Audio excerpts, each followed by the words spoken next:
नमस्कार, मेरा नाम है अनामिका सिंह.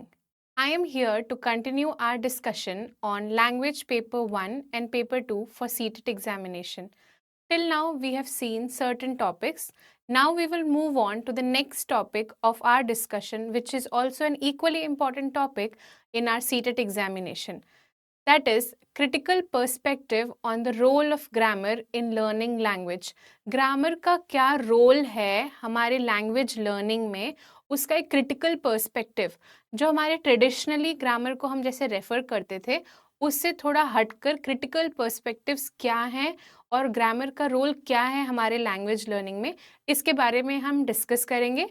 फिर इसके ऊपर कुछ थोड़े बहुत हम सवाल देखेंगे जो हमारे पुराने CTET एग्जाम्स में आए हैं. So moving on into the first slide. Critical perspective on the role of grammar. So grammar was traditionally defined as a rigid set of rules governing how words are put together.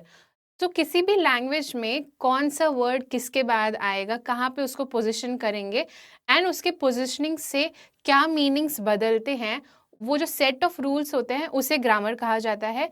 जब हम उसका एक critical definition देखेंगे, traditionally we understood grammar in that manner, but now we are thinking about grammar in a much critical manner, which means that it is the structural foundation of our ability to express ourselves. It is not just a rigid set of rules, it is a way which we use. It will make the foundations of how we should use certain words together to form a meaningful sentence.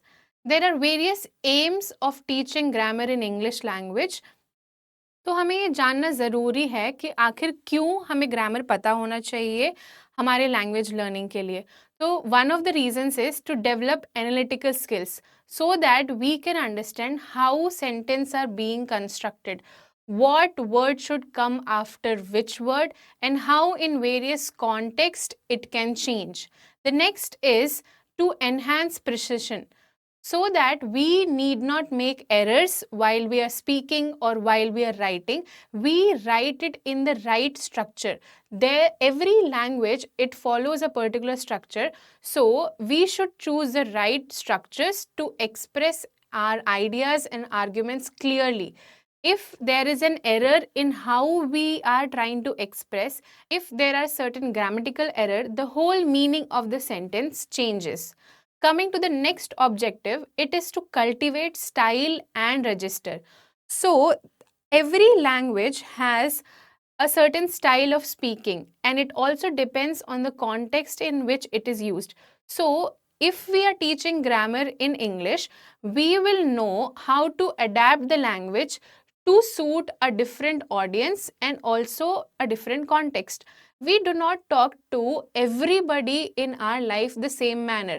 We use certain words which we use with our friends very often, but we will use those words only in the context of our friend circle. When we move to the school, or when we are talking to a teacher, when we are talking to our principal, we will not use the same kind of words. That is why it is important to know the grammar structure, because it will facilitate for us to adapt the language and use the most appropriate words in these situations. Coming to the next objective, which is to facilitate self-correction. So, a lot of the times the knowledge of grammar will help us to edit and also improve our speech as well as our writing abilities. जब भी हम कुछ लिख रहे हैं या हम कुछ बोलना चाहते हैं, क्योंकि हमें ग्रामर का नॉलेज है, हमें पता है कि ये सेंटेंस स्ट्रक्चर करेक्ट है, अगर मैं ऐसे बोलूँगी तो इसका मतलब इस तरीके से आएगा. अगर यही सेंटेंस स्ट्रक्चर थोड़ा बदल दिया जाए तो हर कॉन्टेक्स्ट में and in the presence of various kind of audiences उसका मीनिंग बदल सकता है. So these are certain aims and objectives of why and how we should teach grammar in English. Moving on to the next part, methods of teaching grammar. So when we are teaching grammar in our classroom, there are various methods which we can follow. जिसमें से 3 main methods को मैं यहाँ पे लेकर आई हूँ आपके सामने. पहला है the deductive method. This method is rule driven. We did discuss about the deductive method in our previous sessions also, and you would have also read about it in CDP chapter. Now, how it works. So this deductive method, it moves from the rule first, then the examples, and then the practice. So what the teacher would do in deductive method of teaching grammar, we will first present a rule, present a sentence structure, present a grammatical rule. This is how we write a passive voice sentence. This is how we write an active voice sentence. And the rules are given to the students first. After the rule is given, we give them a few examples and then ask the students to work on certain worksheets and apply whatever rule we have discussed or taught them in the classroom. One of the critical views on this method of teaching is that this leads to a lot of rote memorization of learning the rule and not actually understanding how to use it in different contexts. So, we try to avoid this method of teaching grammar. The next method of teaching grammar is the inductive method, or we also call it the discovery driven method. How this works? We give various examples to the students, and then the students analyze all of these examples and try to find out the commonalities in how the sentence structure is being formed here. From all of these examples, they drive out certain rule. They will discover what is common between these examples, and that's how we will end up with a rule. So when we do it this way, a lot of analysis is done by students. They understand each of the examples and point out the similarities. This will help them to remember the examples and also rules better because they are discovering it themselves. The next method of teaching grammar is the functional or the incidental method. So this particular method is driven by the context. In the context that we are talking about, in the text that we are discussing, how grammar should be taught is what this particular method is talking about. So in this, grammar is taught as the need arises in the context. So while we are reading or while we are discussing something, based on the need, the amount of intervention that is needed, it will depend on the context itself. So the key idea that we have to remember from here is we need to move from rule memorization and we need to understand and apply the rules of grammar in a real life context. And it can happen with the right methods of teaching grammar. Moving on to the next part. Now we will look at what is the role of grammar in verbal communication. So, in the spoken communication, the critical perspective prioritizes fluency, coherence, and message delivery over absolute grammatical perfection. So, when we talk about verbal communication, we are trying to focus on the fluency and how coherent the message is and how well it is being delivered. Sometimes we ignore the absolute grammatical perfection. We try to see whether it is fluent, it is coherent, whether the message is delivered or not, whether the receiver has understood it or not. We are not merely trying to see whether it is grammatically correct completely or not. So, the certain things which we do here is supporting discourse. So, what grammar will do in verbal communication is it will help a particular discourse. Grammar provides us with the connective tissues like various parts of speech, various types of phrases like conjunctions, transitional phrases. These allow the students to build a logical argument when the context arises. For example, when we are discussing something, we can say, if I am arguing with someone and they have expressed a point and I say, on the contrary, this is true that. So I am trying to use certain phrases in order to change or move from one discussion that is happening and grabbing the attention to what I am talking about. So this will support the discourse. Another example can be using furthermore if we consider the present situations. This is also certain phrases which can be used to support the discourse. Grammar is also useful when we try to understand the socio-linguistic competence. Grammar will enhance the learner's socio-linguistic competence and it will help them to navigate better in social situations verbally. A lot of the times it happens so that we end up in situations that we shouldn't be. But if we use our language and communicate in the right manner, we may be able to sail through those situations. So, using modal verbs correctly impacts social politeness. For example, a lot of the situations will work out if we just talk in the right manner, in the right tone, with the right words. So, if I do have to ask someone to help me with something, if I ask them, could you please pass the book? In this example, instead of using please and if I just ask them or order them, give me the book, in which situation will the person actually deliver what I am asking? So, as we see, as I change my tone, as we change the modal verbs that we are using, the use of could, the use of please, it is changing the whole meaning of it, and then it is more likely for the other person to help us. Another thing which grammar will do in our verbal communication is it will help us with error correction. So, the rules of the grammars will help us to make sure that we are not making errors while we are talking. But when it comes to verbal communication, a lot of the times there is a flow that we have while speaking. And certain times, small little errors of grammar can be overlooked by the teacher if the message is still being delivered in the right manner, so that the teacher is not interrupting the verbal flow in order to correct the errors that are happening while the discussion is going on.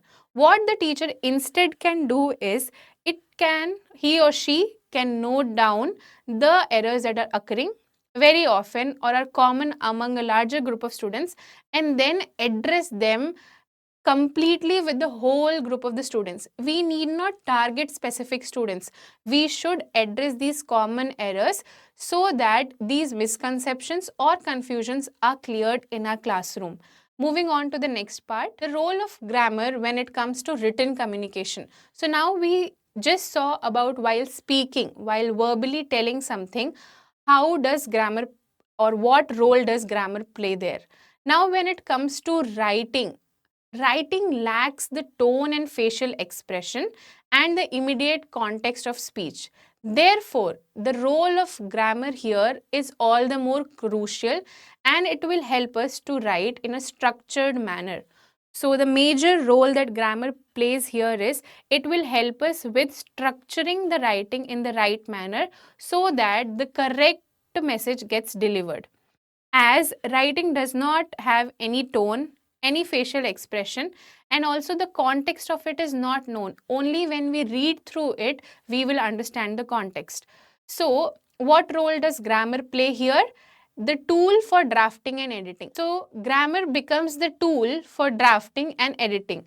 It will help us with the process writing as a central thing. Then we will do drafting of our ideas. We will write the first draft, and then while you're rereading it, you can edit it and change certain grammatical errors and also punctuation errors. This will polish the whole write up that you have done. So, this helps us in drafting and also in editing. So, we will check if there is a proper consistency, if the tense is correct, if I have used the right word in the right place. So, these are the things that grammar will help us when it comes to written communication. Grammar will also help us in structuring complex thoughts. So these certain complex thoughts, the advanced grammar, it will help us in analyzing all of these paragraphs, certain formal letters and reports. So a lot of the reading that we do, certain times we may not be able to understand them well. But if we have a strong grammar, we can use that and understand in which context what is used. We will be able to understand certain jargons of various formal letters or reports. Like relative clauses add detail and pack more information. So if we do have relative clauses, it will give us more information. The scientist who discovered the cure was awarded. So in this, we are adding this extra information and we are trying to structure the complex thoughts to make it easier for us to understand. The next one is punctuation as meaning. So the punctuation in writing gives us the rhythm. in what manner should we read, when should the pause come, when should there be some amount of intonation change. So it gives the rhythm and clarity while writing, and a misplaced comma can actually change the meaning of the complete sentence in a particular context. That is why grammar becomes very important here also. So this is the role of grammar when it comes to written communication. Now we will move on to seeing a few questions on this topic. Now the more we practice exemplar questions on this topic, the more beneficial it will be for us. So the first question in front of us is, communicative language teaching is concerned with. So communicative language teaching, what does it talk about, or what it comprises of, what it is concerned with is the question here. The options in front of us are teaching language to learners for written test, interpreting grammar rules to suit the audience, enhancing receptive and productive skills such as speaking, listening, reading, and writing. The fourth option is teaching of vocabulary and grammar through rules of spelling and language. So, as we see here, there are four options given to us. We need to make sure that communicative language teaching, whatever it comprises of, is highlighted in the option that we are talking about. So, in communicative language teaching, we will have both kinds of skills, which is the receptive skills and also the productive skills. So, all the LSRW skills are addressed in only one option, which is option 3. So, the correct answer here would be option 3. Moving on to the next question. When a test item expects the learners to use tense forms, voice, connectors, prepositions, and articles accurately, such an approach can be called. So, there are various approaches of testing a particular item. So, if an item is addressing all of these grammatical concepts, what it is actually called? What is this approach of testing it in this manner called? The correct answer here is integrated grammar testing. Moving on to the next question. I suggest that we all watch the movie Tiger. It has been suggested that we watch the movie Tiger together. The two given statements can be differentiated by drawing students' attention to the. So, in this options that are given here, so in this question, what is asked to us? So, they have given us an example. A particular sentence is being said in two manners. We all watch the movie Tiger. I suggest that we all watch the movie Tiger, and also it has been suggested that we watch the movie Tiger. So what we need to remember here is we should see the placement of the words, where the stress is going, what is the change in role that is happening here. And then we look at the options. Change in the verb forms, the roles of the subject and object in both sentences, use of by in the passive form, the arrangement of words. So from these four options, we need to see is that here the role is changing. I suggest that has been changed to it has been suggested. So the correct answer here would be the roles of the subject and object in both sentences. Moving on to the next question. You have to bring your own stationery. You will need 2 pencils, an eraser, and a ruler. In this particular question, we are seeing a different kind of question here. They have underlined a word and they are asking the underlined word falls under which category. So the options that we have here is the substitute word, reference word, conjunction, lexically similar word. So from all of these options, if we look closely, the correct answer is the substitute word. So this word is substituting whatever it has inside it. There are so many stationery items. So for all of that including together, we are mentioning the word stationery. So the correct option here is the first option. Moving on to the next question. Exemplar for homonym would be. So homonyms are basically words which sound together but have different meanings. So if we see here, we have four options. Option 1, aisle and aisle, beer and bear, stale and stall, stock and stoke. So when you see all of these four options, there is one particular option which is making it sound very close, but both of it has a different meaning. So the correct option here is ale or aisle, option 1. What does ale mean?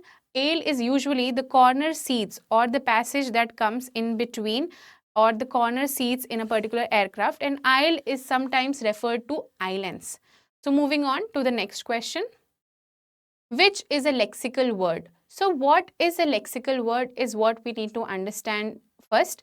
A lexical word is something which holds a meaning outside in a particular community. It is widely known or widely accepted meaning of that particular word. It holds a specific meaning. So the options that we have here is love, is, the, might. So the correct answer here would be love, because it holds a meaning which is widely accepted by our society. Now moving on to the next question. In the communicative classroom, learners acquire the grammar of second language too. So we are learning the second language grammar. This is done to understand second language better while reading or listening to it, understand how to make meaning, and become more proficient in speaking and writing. Option 3, enhance their formal communication skills and write confidently is the fourth option. So, if you see, all of these four options are talking about enhancing the grammar in the second language, but we need to choose the most appropriate one here. So we are talking about in communicative classroom and we are talking about grammar of second language. So when it comes to this, what we need to see here in the options is which one is talking about the language skills that are involved in communicative classrooms. So clearly the option 2, understand how to make meaning and become more proficient in speaking and writing, is the correct option. Moving on to the next question. Structural approach lays stress on. So the structural approach of teaching, it will lay stress on which of the following? So the options in front of us are developing linguistic competence, option 2, selection and gradation of materials, option 3, improving fluency, and option 4, developing accuracy. When it comes to the structural approach, what it is trying to do is it is trying to select and gradation of materials. So we will see what is the structure. So we will select a certain material and then we will grade it. This is what is a structural approach. It should be taught in a selected and graded manner which is appropriate to our learners. So that is what the structural approach means. The correct answer here would be selection and gradation of materials. Moving on to the next question. The functional grammar refers to, this we had in our discussion. So what is the role of grammar when it comes to its function? So functional grammar refers to option A, learning grammar by knowing the technicalities of language is the first option. Option 2 is learning grammar through the rules of language. That is the option 2. Option 3 in front of us is learning grammar in isolation. Option 4, learning grammar in a given context. So like we were discussing when we were discussing this particular concept, I tried to tell you that the role of grammar is different in different contexts, and when we are dealing with it in different manners or methods of teaching, our objectives are different. So when it comes to functional grammar, it talks about that the function, that is basically the communication should work out and the message should be received properly in a particular context, is what the functional grammar talks about. So the correct answer here would be option 4, learning grammar in a given context. Moving on to the next question. This is the final question in this part. Pedagogical grammar is learning of rules first and then the meanings of words, learning of meanings through form, learning of grammar in context through use, and learning grammar through prose and poetry. So, when it comes to pedagogical grammar, when you see all of these four examples, pedagogical word means when we are teaching grammar and the students are using it. So, we can know the rules first and then the meaning of words. Is it right? Meaning of the words through the form of the word, or learning of grammar in the context through use. So when we are using it, we will learn it. So this is the right answer here, learning of grammar in the context through use. With this, we have come to the end of our discussion on grammar and its use in our LSRW skills and how we should teach grammar. What are the various methods of teaching grammars which we should follow so that our learners learn grammar well and enhance their communicative language and also their skills in general. So to continue our discussion on the CTET language paper 1 and paper 2, now we will move on to the next concept, which is challenges of teaching language in a diverse classroom.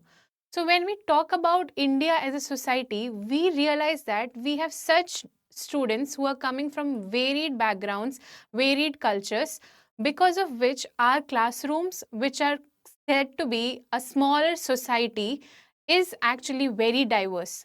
And to address this, our teachers should also be equally equipped and also aware of the diversity that lies in our classroom. So, to start with, we need to understand why it is important to learn the English language and what NC 2005 has said about it, why it is necessary. So, English is considered as a global language.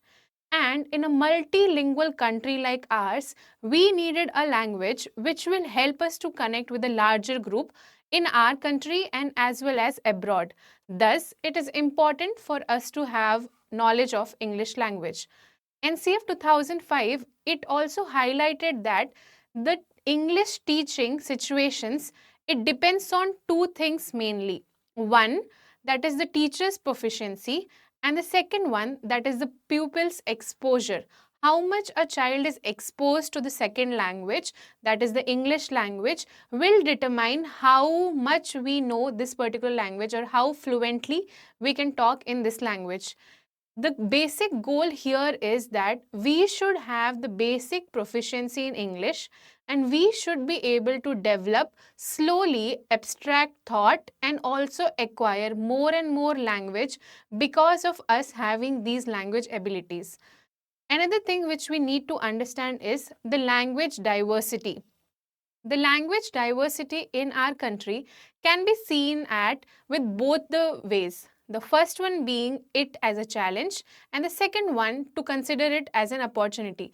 जब हम देखते हैं कि हमारी class में भिन्न भिन्न भाषाओं से बच्चे बात कर रहे हैं एक दूसरे से, अगर हम चाहें तो इसको एक चैलेंज के रूप में देख सकते हैं कि अब मैं किस लैंग्वेज में पढ़ाऊँ, कैसे बच्चों को हैंडल करूँ, या फिर इसको एक अपॉर्चुनिटी की तरह देख सकते हैं कि हमें एक मौका मिल रहा है अलग अलग भाषाओं को सीखने का, अलग अलग भाषाओं में किस तरीके से सेंटेंस स्ट्रक्चर है, क्या ग्रामेटिकल यूज़ है, एक ही शब्द को अलग अलग भाषाओं में कैसे बताया जाता है, ये सारी चीज़ों को यूज़ कर कर मैं उसको एक रिसोर्स की तरह यूज़ कर सकती हूँ अपने क्लासरूम में।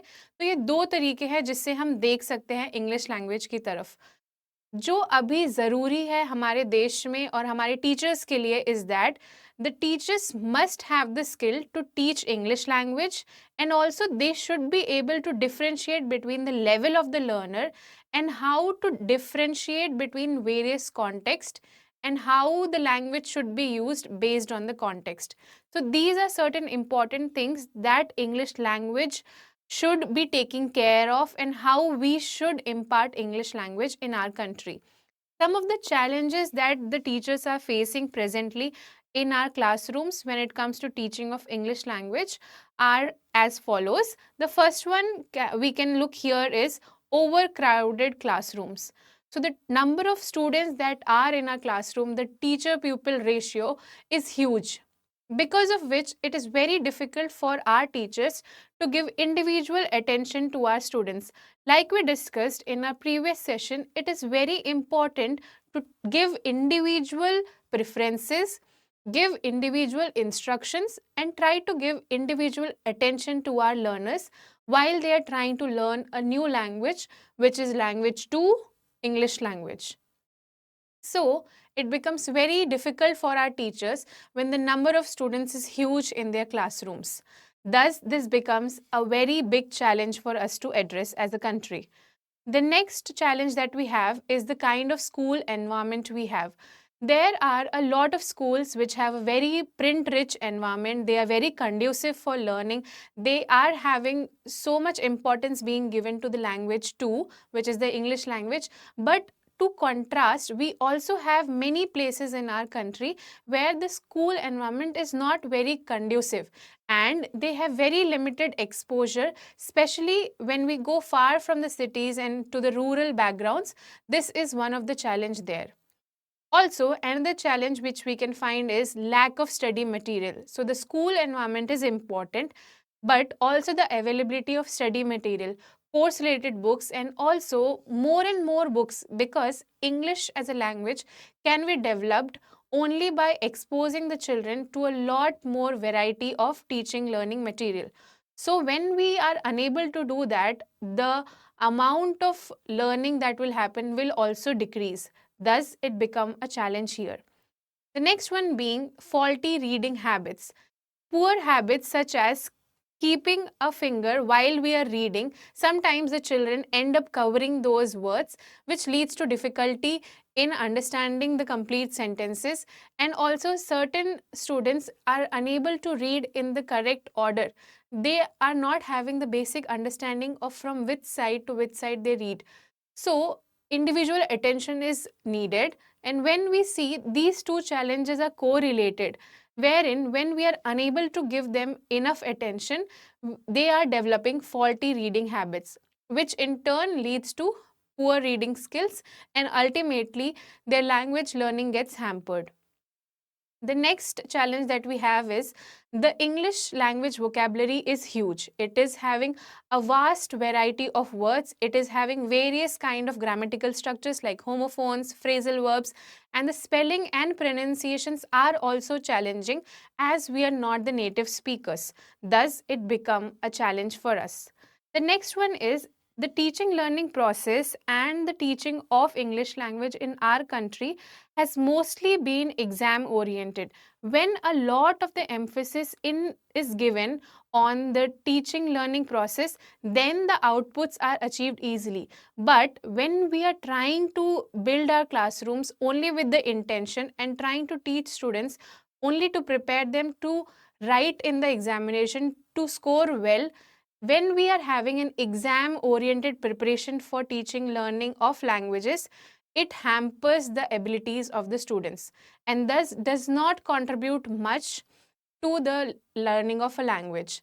It is important for us to make sure that our syllabus and our curriculum gives us more and more opportunities to expose the learners to languages as much as possible and engage them in activities which will enhance their LSRW skills. Another challenge that we have is the learner's ability. There are a variety of learners in our classroom. Each child has various individual differences in the group itself. These differences can be in terms of their own abilities, their own interest. It can be certain illnesses and disabilities. That is why it is important for us to address all of this as teachers while we are trying to teach in the classroom. Moving on to the next part, we would like to look into what more can be done by the teachers. So, certain things which the teachers can do in a diverse classroom while teaching English is we can appreciate individuality. Each child is coming with a lot of culture, a lot of language vocabulary from their home and also from their backgrounds. When we appreciate what the child is bringing into the classroom, they feel invited and more comfortable, which will help them to learn in the classroom better and not be shy or conscious about what they already know. Another aspect or another way that we can use in order to enhance the teaching learning process is to motivate and give responsibility. We should encourage our students to participate into the classroom discussion, do more of speaking activities, listen to each other, ask questions, and we should give them specific responsibilities. Like if we decide to make a child the leader of the classroom, and we say that in today's class the leader is going to address all of you, and all the concerns that you have you communicate to the leader, and the leader will communicate it to the teacher. Then when you give the responsibility, the child feels good because it is made to feel important, and other children are able to associate and look at the leader as someone who will help them address their issues. So these kind of activities can help us engage the learners better, thereby increasing their ability of learning language. Another thing which we can do is we can increase the interaction. We can plan various collaborative activities and cooperative activities which will increase the interaction between students. We can do activities like we discussed in the last session, like role play. We can also do simulated practices wherein the children are acting or they take interviews of each other. So these activities enhance the chances of them having opportunities to interact with each other, thereby improving their language skills. We should also give them more and more opportunities to converse in English. Anytime and every time we come across some new text, we should ask the children to read it and give us an idea of what they have understood. The more the child uses the language, the better they will learn it. The children are having various learning styles and they are having various cultural assumptions. We should try to include various types of teaching learning methods and also various teaching learning materials so that we are able to address the variety of learners that we have in our classroom. Some people learn better visually, some learn better if they hear the same concept being repeated again and again. So, in the classroom, it becomes important for the teacher to look at all the students, their preferences, and try to understand and accommodate it while we are planning our lessons. And hence, it becomes important for the teacher to plan their lessons in advance by using variety of teaching learning material and also methods of teaching. So these are some of the suggestions to our teachers in order to create a diverse classroom with high ability of language learning. Now, coming to the next part, there are various errors that are made by our learners when it comes to English language, which is very normal, and not just our children. We are all non-native speakers of the English language. We are all bound to make errors. So when this is happening, as a teacher, we should be open to giving them a sympathetic ear. We should be addressing these issues in a way that the child doesn't feel bogged down. Every time a child makes a mistake and you address it in a harsh manner, you are discouraging the child to move away from the teaching learning process. They may not come forward again to participate. And thus, it becomes important for the teachers to jot down all the common errors that the children are making and address it as a whole to the whole class for them to learn better. It is very normal to have grammatical and vocabulary mistakes, not just for children but for us adults as well. Like I discussed, we are all non native speakers of the English language. So, when this is happening, what we need to do is we need to understand better what is the right way of speaking the English language. We as teachers should model this to our students, and when we do that we will see the positive changes in the students behavior as well. Also, the difference between using certain words, certain gestures, certain tones, depending on the context that is in front of us, should be informed to the students. A lot of the students make errors while they are using words in different contexts. Inappropriate language for different contexts can lead to miscommunication and also misunderstanding. So, to avoid all of these errors, we should make sure that we respond carefully to our students, we address it with a lot of sympathy and understanding, and we should provide them with support for language acquisition and encourage them to still communicate. Even if there are errors, let them participate, let them communicate. Only then the child will be able to learn better. So these are some of the ways of teaching in an English diverse classroom, and also some of the errors that we make in English language and how to address it. Moving on to the next part. So now when we talk about diverse learners, we definitely have to look at learners with disability and also learners with learning disabilities. Learners with disability will be addressed in the section on inclusive education. Here I am just going to talk about some specific learning disabilities which are related to language learning and acquisition. So now we will be discussing various learners that are present in our classroom. When we talk about learning in an inclusive setup, we will have learners from diverse backgrounds with diverse conditions. We need to make sure that we are addressing them for them to be able to learn better in our classrooms. So, there are various learning disabilities which hinder or hamper the abilities of a child to learn fully or to learn and achieve the learning outcomes. One of the disabilities that we will be discussing is dyslexia. In this, it is difficult for the child to understand the relationship between various sounds, letters, and words. So, you all would have seen the movie Tare Zameen Par. In this movie, the child is considered to be a slow learner, but it wasn't true. He was having a specific learning disability because of which he was unable to identify certain letters, leading to not being able to comprehend the content that is given and also unable to read it out loud correctly. So, this difficulty in grasping the meaning of words, phrases, and paragraphs leads to lesser learning outcomes achievement. We need to address this separately. Separate attention should be given to all of these learners. Another learning disability is dyscalculia. This is basically a disability when your ability to do mathematics is affected. It may be linked to language or even to visual disorders. So they are unable to sequence, they are unable to remember and memorize and then organize the content. Thereby, they are unable to address mathematical problems in the right manner. Next, that is dysgraphia. This is concerned with also a physical act of writing. So the child is able to comprehend whatever they are seeing, whatever they are listening to, but is not able to put it down in form of a written aspect. So when this happens, they are unable to organize their thoughts in the form of writing. So this particular learning disability is called as dysgraphia. Another one is dyspraxia. When we talk about dyspraxia, it is talking about movement and coordination. So the child lacks coordination in the motor organs and finds it difficult to perform activities like cutting, writing, running, or jumping.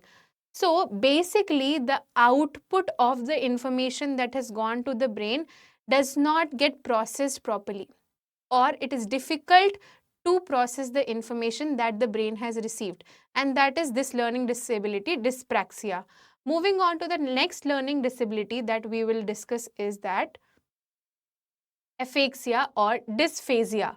This is difficulty understanding or producing spoken language. When we are trying to talk, we are unable to speak or we are unable to figure out which is the most appropriate word here. So the child will have problem while telling stories. The speech is not fluent and is unable to understand certain direction or parts of the speech. So because of this, the child is not fully able to use language to express their views and feelings. Another learning disability that we will discuss is auditory processing disorder. When this happens, the child is finding it difficult to differentiate between various sounds, or they might be receiving this particular sound a little late than it has actually being produced. When this happens, the speed affects their understanding of words and also the reading of the concepts. And the way they will communicate also gets hampered because they are perceiving or listening to the sounds differently than they actually should. So this becomes another learning disability. Another one that we can discuss here is visual processing disorder. So the difficulty is in noticing differences between various shapes, various letters, or even numbers, or certain times what we end up doing is we skip certain words or certain lines, because of which we are not able to comprehend it coherently as it is given in the text. Because of this, the whole learning function or the whole learning process gets affected. There are various reasons as to why a learner will find it difficult to learn a language or perform well in the classroom. One of these reasons can be that the child is having one of the learning disabilities, or it can also be that the child is undergoing a lot of stress, anxiety, and there are other conditions like ADHD or autism which may occur. And a lot of the times we get confused them with the learning disabilities. So it becomes a lot more responsibility of the teacher to try to identify these learners at the early stages so that they can be given proper intervention at the right time. So, difficulty in school does not always stem from a learning disability. It can be from various reasons. It can be environment based or it can be an individual based. So this was some of the aspects and some of the important things that we need to address when we are trying to see language paper 1 and paper 2 for our CTET examination. So for this particular topic of challenges of teaching language in a diverse classroom encompasses of all of this. Let us now move on and try to solve a few questions that are previous year questions and also certain model questions that are important for us when it comes to the CTET examination. The first question will be, a mixed ability group is heterogeneous in. So, when we talk about mixed ability, so the very word is talking to us that the people who are part of this group have different abilities. So, abilities can be addressed in the form of, is it economic status, gender and age, social strata, and number 4, knowledge and skills. The right answer here would be knowledge and skills, because we are talking about abilities of a learner. So the correct answer is option 4. Moving on to the next question. A creative English language teacher can use multilingualism as a classroom strategy to involve all learners, a tool to make connection between ideas, people, and things, best resource readily available, and all of the above. So, a particular teacher who is very creative in the way he or she deals with his classroom and the subject is having students from various backgrounds and would like to use multilingualism. So, what would this teacher be like? What would they do? Will they be able to do a classroom strategy to involve all learners? Yes, involving all the learners is important. A tool to make connection between ideas, people, and things? Yes. And the next option is best resource readily available. Considering what is the best resource that is readily available is also important when it comes to a creative English teacher.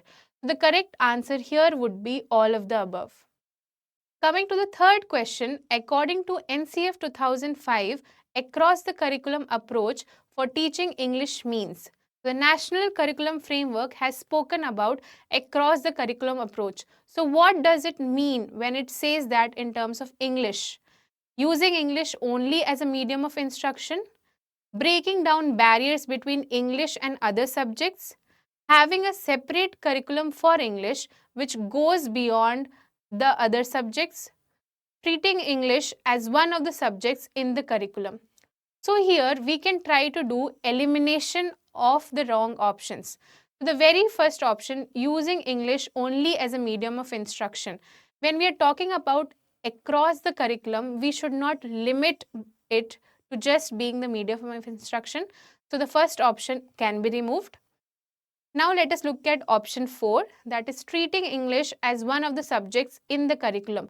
English is part of one of the subjects, but here we are talking about across the curriculum. So we will remove the option 4 as well. Now we are left with two options, breaking down the barriers between English and other subjects, having a separate curriculum for English which goes beyond the other subjects. The right option here would be breaking down barriers between English and the other subjects. which talks about how this language is going across curriculum. Now let us look at the question number 4. A student of class 2 finds it difficult to read his textbook lesson. He is suffering from. So we were discussing various learning disabilities when it comes to learning of a language, and here we have a question on that.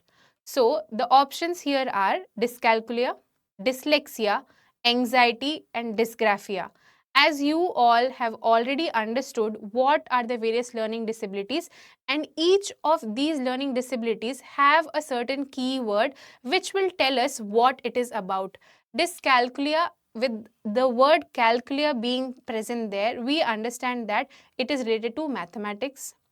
Anxiety is one of the things that the students suffer from in a classroom, but it is not being considered as a learning disability. So we can remove that also. The fourth option, dysgraphia. We discussed about dysgraphia with the ability or the inability of the child in writing.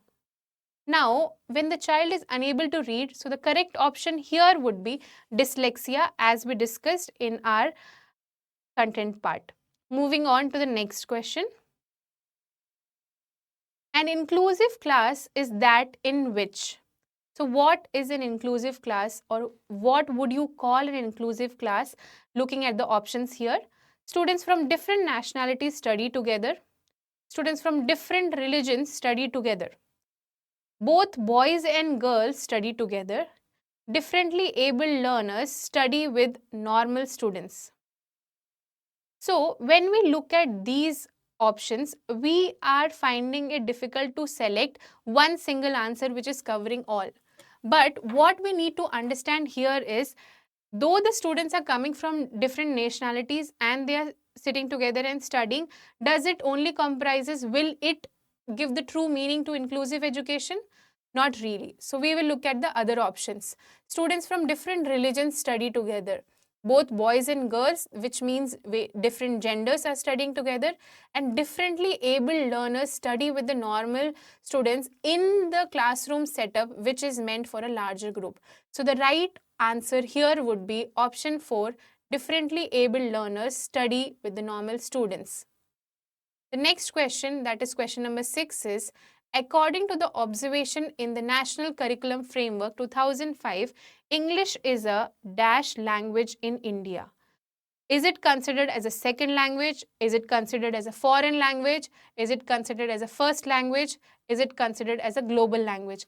When we were discussing the content part of this, we realized that NCF 2005 has labeled English as a global language, as it helps us to connect our present learning situation with what is happening in the global scenario.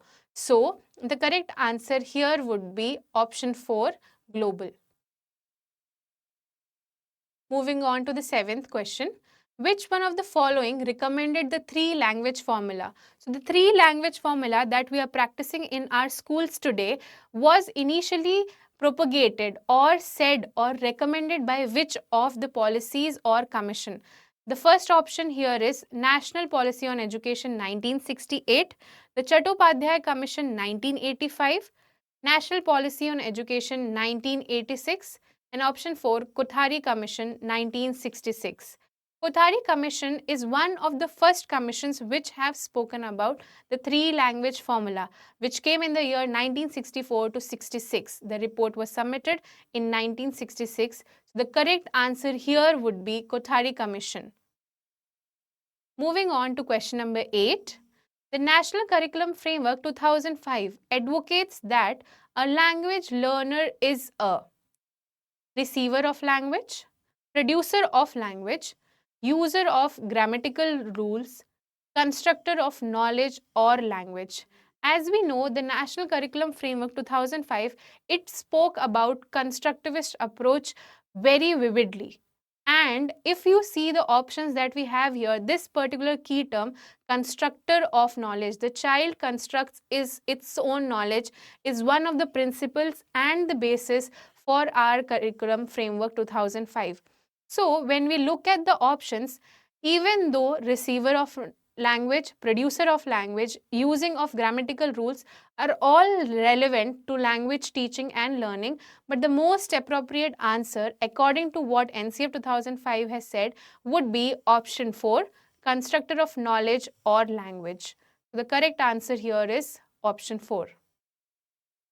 Moving on to the 9th question. When learners have diverse linguistic backgrounds, the teachers should ascertain their learning style, form groups in accordance with their linguistic backgrounds, use multilingual approach, start the class with a brainstorming session. So now we are talking about learners from various linguistic backgrounds, which is what a normal Indian classroom setup is like. So when you have learners from various linguistic backgrounds, what do? Do you ascertain their learning styles? Learning styles is actually not associated with the learner's background. It is all how an individual learns. So we can remove the first option. Form groups in accordance with their linguistic backgrounds. Should we make groups of the learners and segregate them based on their linguistic backgrounds? Will this actually be the true meaning of addressing and also encouraging multilingualism in the classroom? I don't think so. The next option that we have is use multilingual approach. Using of multilingual approach in the classroom will definitely enhance and also help the learners from various backgrounds feeling respected and involved. Option 4, start the class with a brainstorming session. This is a very good activity which we can use with learners of diverse backgrounds so that we get different kind of ideas which we can use while we are doing discussions in the classroom.